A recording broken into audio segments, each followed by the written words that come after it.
ज्योति bag house near फौजी canteen, lower बाजार, Sarkaghat. Contact number 7018138546 और 9418165031।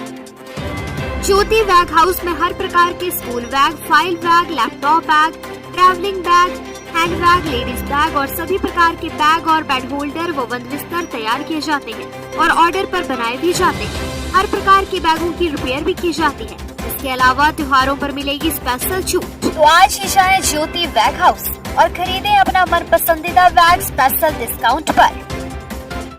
मेरे पिता ने, मेरे फादर ने उस दिन मुझसे कुछ कह दिया था। बहुत बुरा लगा था मुझे, बहुत ज्यादा बुरा।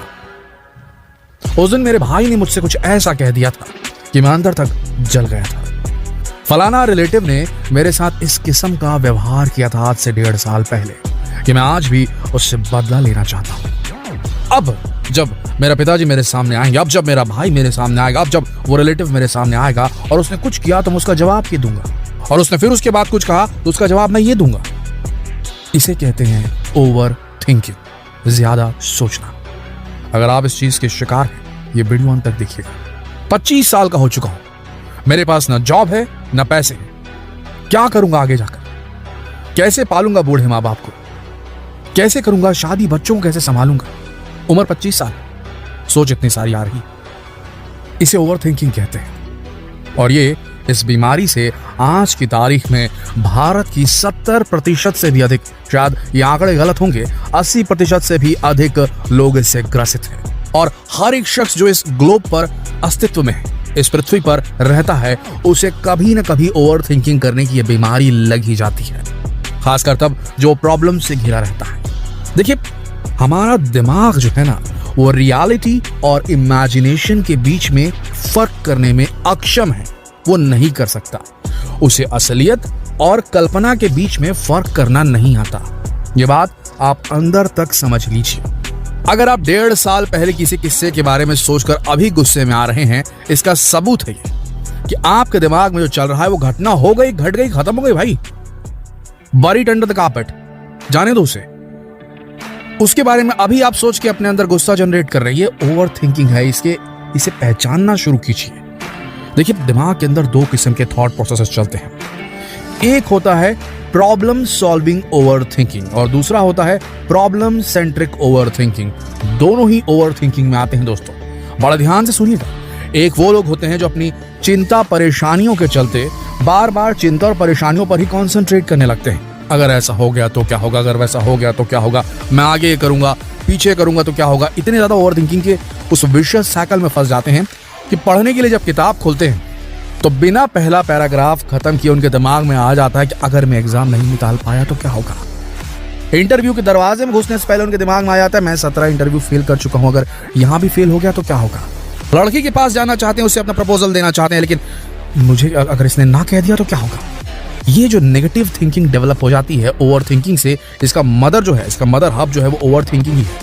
प्रॉब्लम सेंट्रिक ओवर थिंकिंग, जिसमें प्रॉब्लम के ऊपर हम पूरा स्ट्रेस दे देते हैं और उसके बारे में सोच सोच के 1 layer, 2 layer, 3 layer, 4 layer, 5 layer इस कदर नीचे चले जाते हैं कि हमको सपने में भी वो दिखने लग जाता है। किसी भी काम की शुरुआत में हमारे दिमाग में पहली बात आ जाती है, अगर ये फेल हो गया तो हम क्या करेंगे। नेगेटिव थिंकिंग का जनक भी ओवर थिंकिंग है। प्रॉब्लम सेंट्रिक ओवर थिंकिंग इसे कहा जाता है। दूसरे नंबर की ओवर थिंकिंग बताते हैं हमको, यह है प्रॉब्लम सॉल्विंग ओवर थिंकिंग। आप सोच रहे होंगे शब्द तो प्रॉब्लम सॉल्विंग है इसमें, तो फिर प्रॉब्लम सॉल्विंग ओवर थिंकिंग कैसे हो सकती है। आदमी क्या करता है, 25 साल की उम्र है, प्रॉब्लम आ गई सामने, शादी करनी है, नहीं तो लड़की की शादी दूसरे के साथ हो जाएगी, या फिर उसे जॉब में कोई जल्दी वो कुछ करना है, कुछ अचीव करना है, बिजनेस में कुछ अचीव करना है, पैसे कमाने, घर बनाना है, कुछ सपने हैं, दूसरे लोगों को देख करके उसके अंदर भी जेलसी फीलिंग आती है कि उसके पास इतना, इसके पास इतना, मेरे पास क्या है, अचीव करना है, प्रॉब्लम है। सॉल्व करने के पीछे ओवर थिंकिंग लग जाती है दिमाग में। मैं एक काम करूंगा, मैं सबसे पहले ये एग्जाम निकाल लूंगा, मैं रोज इतने घंटे पढ़ूंगा, रोज इतने घंटे पढ़ूंगा, लंबी लंबी वहां पर टाइम टेबल बनने शुरू हो जाते हैं। बिजनेस की बात आती है दिमाग में, मैं 4 आदमी यहाँ से हायर करूंगा, 4 आदमी यहाँ से हायर करूंगा, ये माल वहां से लेके आऊंगा, ये माल वहां मैन्युफैक्चर करवाऊंगा और यहाँ करके फिर मैं आखिर में अपना जो स्टिकर है रेट का लगाकर यहाँ पर इतने दाम में बेच दूंगा, मुझे इतना मुनाफा हो जाएगा। दिन भर बस इसी प्लानिंग में आदमी लगा रहता है। मैं उन्हें मना लूंगा, उसको पहले मैं ये कहूंगा, फिर ये कहूंगा, जाने से पहले पूरा जो कॉन्वर्सेशन होने वाला है किसी को मनाने वाला, वो पहले दिमाग में आ जाता है। वहां पहुंच के बाद में फिर जो अगर गलत कुछ हो जाए तो फिर दिक्कत हो जाती है। पहले ही दिमाग में ओवर थिंकिंग कर लेना रादर देन रियलिटी में जाके सामने वाले से बात करना, रादर देन रियलिटी में जा करके 4 आदमियों को हायर करते हुए देखना कि हाँ अब मेरे पास 4 नहीं 2 आदमी हो रहे हैं, और एक रियलिस्टिक थिंकिंग दिमाग में लाना कि ये काम मुझे 2 आदमियों के साथ ही करना पड़ेगा। ये माल जहां से मैं लाना चाह रहा था वहां से लाने में ट्रांसपोर्टेशन चार्ज लग सकता है, क्योंकि मैं जाके वहां पता करके आऊँ रियलिटी में, और ऐसा लग रहा है कि वहां से माल नहीं कहीं और से लेना पड़ेगा, तो मेरा मुनाफा जो 10 रुपए होने वाला था वो 2 रुपए ही होगा, लेकिन होगा। और मैं प्रैक्टिकली अब इस बात को समझ चुका हूँ रियलिटी में जाकर के, रादर देन इमेजिन करते रहने के लिए कि मैं यहाँ से जाऊंगा, प्लानिंग बना रहे हैं और वो उस प्लानिंग का जो जितना भी डेटा आपके पास में सब फेक है, क्योंकि आप रियलिटी में गए ही नहीं वहां पर। तो प्रॉब्लम सॉल्विंग का भी ये बार बार विषय, अगर सवेरे सो के उठ रहा आदमी, दिमाग में उसके चल रहा है काम काम काम काम काम काम, ऑफिस से वापस आया घर में दिमाग में काम काम काम, ये करूंगा, वो क्लाइंट को ऐसे डील करूंगा, इतने पैसे वहां से निकालूंगा, ये पैसे इधर इन्वेस्ट करूंगा, उससे पैसे लूंगा, घर का लोन पे करूंगा, दुनिया भर की बातें। ये सब ओवर थिंकिंग में आता है दोस्तों। आपका दिमाग, मैं फिर वही बोल रहा हूं, आपका दिमाग रियलिटी और इमेजिनेशन में फर्क नहीं कर सकता। इसका सबसे बड़ा कारण हम आपको बाद में बताएंगे। इससे निकलने का एक छोटा सा तरीका आपको बताते हैं, और इस बात को आप भी जानते होंगे, बस उसे इंप्लीमेंट करने के लिए जो नजरिया आपको चाहिए वो आपके पास अभी डेवलप नहीं हुआ होगा। जितने भी सक्सेसफुल लोग होते हैं वो ये नजरिया ऑटोमेटिकली डेवलप कर लेते हैं। नजरिया ये है, आपने एक शब्द सुना होगा, रेगुलर आप यूज करते होंगे, यार मूड खराब ना कर। भाई आपकी जिंदगी आपके मूड पर निर्भर है। जितना अच्छा आपका मूड रहेगा उतने अच्छे आप डिसीजंस लेंगे, उतनी लगन के साथ आप अपने काम को करेंगे, अपने गोल को अचीव करने की दिशा में बढ़ेंगे, और जिस दिन गोल अचीव कर भी लिया तो भी आपके अंदर सेटिस्फैक्शन रहेगा। मूड खराब हुआ तो आप प्रॉब्लम्स को भी हैंडल नहीं कर पाएंगे। मूड अच्छा हुआ तो चलना यार देख लेंगे, जिस तरीके से आप हैंडल करेंगे अपनी प्रॉब्लम्स को वो बेहतरीन होगा। आप अपने बेस्ट सेल्फ पे रहेंगे, आपकी जो बॉडी की, आपकी मेंटल और फिजिकल जो एबिलिटी है वो बेस्ट परफॉर्म कर पाएगी अगर आपका मूड अच्छा रहेगा। Mood is everything. तो जब भी आपके दिमाग में ख्याल आए मेरे दोस्तों, क्या होगा अगर ऐसा हो गया, तो ये सोचिए, मूड खराब मत करना यार, हटा इसको। जब भी ऐसा हो तो ना प्रॉब्लम सॉल्विंग ओवर थिंकिंग में जाइए, ना प्रॉब्लम सेंट्रिक ओवर थिंकिंग में जाइए। हटाना यार, छोड़, मूड खराब ना कर, काम करने दे। पढ़ाई करने आया हूं, इस टॉपिक के बारे में जानने दे। मूड खराब ना कर यार, क्या प्लान बनाना। चलो 4 लोगों से बात करते हैं, पूछते हैं बिजनेस कैसे किया जाता है, जो सक्सेसफुल हो चुके हैं उनसे, उनके साथ समय बिताते हैं। तो ये सब चीजें, जब मूड सही होता है ना तो आदमी का पर्सपेक्टिव चेंज हो जाता है। बात को समझिए, अगर आप सुबह उठे और आपको ऐसा लग रहा है आपके दिमाग में चीजें उल्टी सीधी चल रही है, गाना सुन लीजिए भाई। आप सिर्फ सोच सोच के अपने प्रॉब्लम को सॉल्व नहीं कर सकते, ये बात आप भी जानते हैं, हम भी जानते हैं, पर हम इसको रोक नहीं पाते। सोच से कुछ सॉल्व नहीं हो सकता, करने से सॉल्व होता है। ये बात समझ लीजिए। जब भी मूड खराब होता है एक अच्छा गाना सुन लीजिए, कहीं घूम आइए, किसी अच्छे दोस्त से बात कर लीजिए, पुराने दोस्त के साथ में कुछ और कीजिए जो आपको पसंद है। मूड ठीक कीजिए, फिर काम पे लगिए। मूड खराब है और आप काम कर रहे हैं तो वैसे ही है कि अशुभ मुहूर्त में आप शुभ काम करने जा रहे हैं। ये बात समझ लीजिए आप अच्छी तरीके से। एक बहुत पावरफुल चीज बता रहा हूं मूड के बारे में, जिसे हम कहते हैं ना मूड खराब हो गया या मूड बेहतरीन लग रहा है यार। ये दोनों की चीजें आपको बताता हूं। एक नेगेटिव थिंकिंग, पॉजिटिव थिंकिंग, लोग इसी पे बात करते रहते हैं, लेकिन एक्चुअली में ऐसा कुछ होता नहीं है। थिंकिंग्स होती हैं, वो बाई प्रोडक्ट होते हैं हमारे अंदर चल रही है जितने भी मेंटल प्रोसेस है उसका।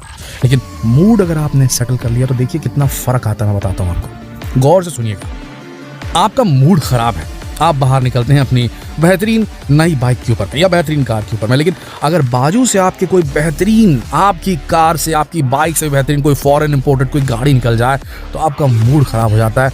आप ये सोचते हैं कि यार इस आदमी के पास ये कैसे, मेरे पास ये नहीं।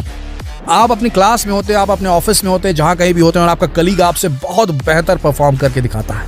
आप उसको देखते हैं, बोलते हैं यार इस तक हम पहुंच ही नहीं सकते, बहुत मेहनत करता है। या जलसी फीलिंग करते हैं, आपके अंदर कुड़हन पैदा हो जाती है, उसके प्रति दुर्भावना आपके अंदर क्रिएट हो जाती है जब आपका मूड खराब रहता है। देखिए, हम सबको कॉपी करना सीखना चाहिए, और ये ऑटोमेटिकली होता है जब मूड अच्छा होता है। आदमी थोड़ा सहिष्णु हो जाता है, असहिष्णु नहीं रहता जब मूड अच्छा रहता है उसका। जब मूड अच्छा होता है तो हम क्या करते हैं, किसी ने अच्छा परफॉर्म किया तो जाके उसकी पीठ थपथपाते हैं, उसके पास बैठते हैं, उससे सुनते हैं और सीखने का मन करता है। पॉजिटिव वाइब्स आती है हमारे अंदर। हम पूछते हैं यार ये कैसे किया आपने, सीखते हैं, समझते हैं, उससे अब्सॉर्ब करने की एबिलिटी आ जाती है। छोड़ देते हैं उसको, उसके साथ कंपीट नहीं करते, हर आदमी के साथ कंपीट नहीं करते। जब मूड अच्छा होता है तो हम कंपीट नहीं करते, हम जाते हैं उनके साथ, एग्जिस्ट करते हैं, को एग्जिस्ट करते हैं उनके साथ में। आप एक अच्छा करने वाले से मिलिए, उससे जानिए, वो सीखिए क्या वो कर रहा है अच्छा।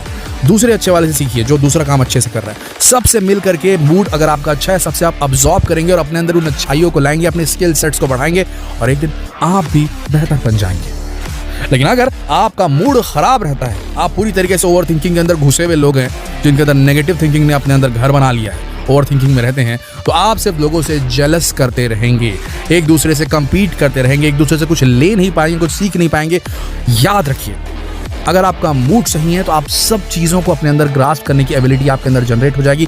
आपका कोई दुश्मन नहीं होगा, और जब दुश्मन नहीं होगा तो दिमाग कोई नेगेटिव थिंकिंग, डर, फियर आपके अंदर आने नहीं देगा। याद रखिए, हम जो जीव आज हैं पहले नहीं थे। पहले हम जंगलों में रहते थे, आदि मानव काल में, अर्ली मैन के युग में। वहां पर हमारे सामने जब प्रॉब्लम आती थी तो हमारा बदन एक अलग तरीके से रिएक्ट करता था। याद रखिए, वो बदन वापस से वैसे ही रिएक्ट करता है जैसे कोई जंगली जानवर आपको खाने के लिए आ रहा है। जब आपका कलीग जो है आपसे बेटर परफॉर्म करता है, आप उससे डर जाते हैं, उसकी परफॉर्मेंस से डर जाते हैं, घबरा जाते हैं, उससे जेलसी फीलिंग आती है, उससे दूर रहना चाहते हैं। उससे बचिए। हम इवॉल्व हो चुके हैं, हम इंसान, हमें घबराने की जरूरत नहीं, हमें कुछ करने की जरूरत है, तो वो है सिर्फ काम। Not over thinking, just do it. काम कीजिए, रियलिटी में रहिए, इमेजिनेशंस में नहीं रहिए। घर में बैठकर लगातार टेलीविजन स्क्रीन से चिपके रह के, या फिर मोबाइल स्क्रीन पर लगातार सोशल मीडिया फॉलो करते हुए, या फिर अकेले रहते हुए वेब सीरीज देखते देखते हम अपने आप को सिक्लूड कर देते हैं, और जब दिमाग में कल्पना ही कल्पना चलती रहती है। ओवर थिंकिंग का मेन जनक ये है। बाहर निकलिए, लोगों से मिलिए, सीखिए, समझिए, इंटरैक्ट कीजिए, मूड को सही रखिए, आप इस बीमारी से आजाद हो जाएंगे, ओवर थिंकिंग नाम की।